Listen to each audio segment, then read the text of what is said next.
Berak. Berak. To'xta, berak. Navoiy viloyati Konimix tumanida noqonuniy oltin qazib olish holati fosh etildi. Departamentning Konimix tumani bo'limi tomonidan o'tkazilgan tergovga qadar tekshiruv harakatlari davomida aniqlanishicha, tuman ichki ishlar boshqarmasi xodimlari tomonidan olib borilgan xavfsiz va sog'lom yurt tezkor profilaktik tadbiri vaqtida jinoiy guruh faoliyatiga chek qo'yilgan.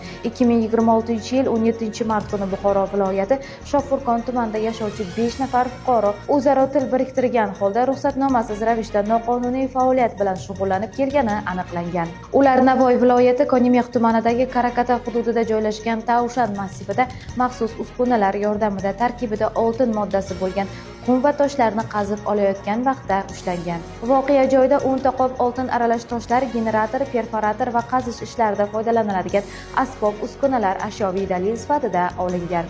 Mazkur holat yuzasidan ushbu fuqarolarga Jinoyat kodeksining 196-moddasi 2-qismi B bandi bilan jinoyat ishi qo'zg'atilib, hozirda tergov harakatlari olib borilmoqda.